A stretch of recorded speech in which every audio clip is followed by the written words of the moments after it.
In a workshop last week, a question was asked: how do I balance giving guidance with empowering my team? And I thought it's such a brilliant question, which really goes to the heart of leadership.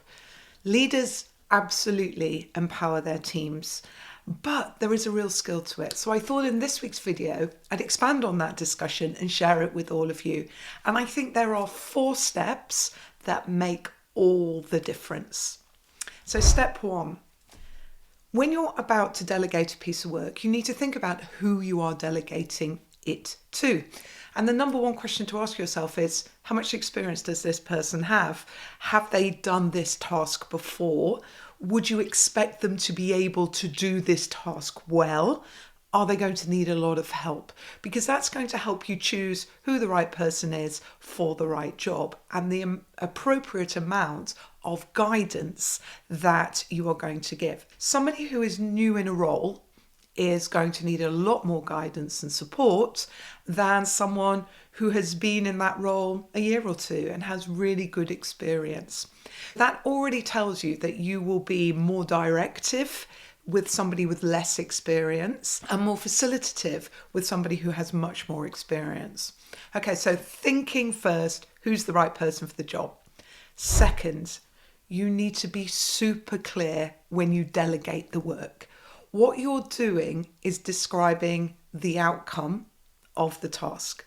So by that, I mean what you're describing is a good job well done. The number 1 trap managers fall into is they start to tell a person how to do the job, whether they have a lot of experience or not. They become very directive. But in explaining how you want the job done, what you often miss is describing the high performance outcome that you would like that person to achieve. So it's really important you focus on the outcome. And then you need to be smart. You need to be specific. It needs to be measurable, achievable, realistic, and timed. Once you've done that, the person should have a good vision for what it is that you want done. You have laid very clear expectations to the outcome. So step 3 is that you're then going to ask 4 questions. Yep, 4 questions. Now, questioning is an incredibly effective way of assessing whether you're on the same page or not. It's a true point of alignment in delegating tasks, and it's a true empowering moment.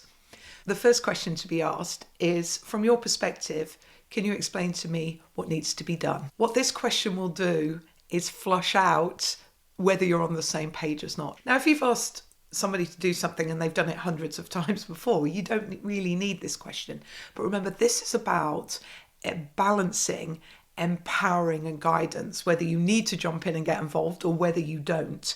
So it's good to just check that you're absolutely on the same page and have the same view of what success looks like. The second question to then ask is, do you foresee any challenges or obstacles when you're doing this? What this flushes out is that you're going to learn more about whether you're going to need to give more guidance or whether you are going to be able to be just much more facilitative and empower them just to get on with the job, because you will see whether they see the challenges and obstacles that you foresee the same way. But they may also bring up their own personal obstacles and challenges. For example, I've never done this before. And again, what you're doing there is starting to work out, well, where's the middle ground of where you'll need to help them and where you'll just be able to say, crack on, get the job done. The third question to ask is, what support do you need from me?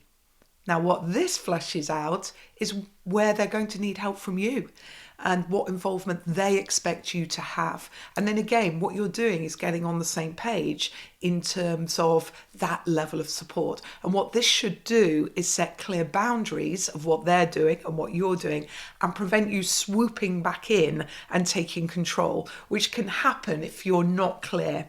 And of course, that's massively disempowering. So the clearer you can be on what they're doing and the support you're giving, the easier it is for you as a manager just to let go and let them get on with that work. At this point, you should have a common view of the task in hand, a common view of the challenges or obstacles that they foresee, and a common view of your involvement. There's one good question to ask at the end. Do you feel confident and empowered to complete this task? This closed question gets the answer yes or no. But what you're doing is using the language of empowerment. Have I empowered you enough? And often, because we kind of don't have a conversation about it, that all can be very blurry. So just ask. Ask them if they feel confident enough to start with the work and if they feel empowered. Empowerment can be unnerving for people, but encouraging them all the time that they can do this, that you have full confidence in them, can help a person try new things out and to take accountability and deliver work to a high standard. The fourth step is you want the person to leave with a really positive view. So summarize what you've just agreed and encourage. Emphasize that you have full confidence in them and that you are available to help. But it will just wrap up and close the conversation in a nice, neat way.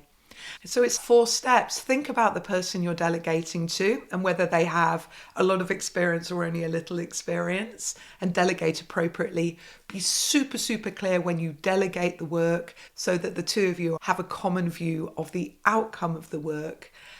Ask questions to check that you're on the same page, and then wrap up the conversation with a motivational summary of what has just been agreed, and emphasize your encouragement and support for that individual.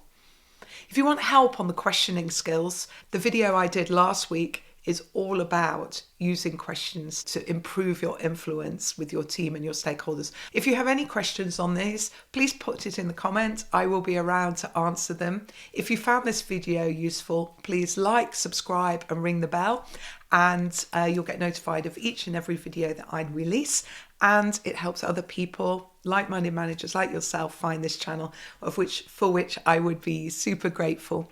Okay, until next week, take care.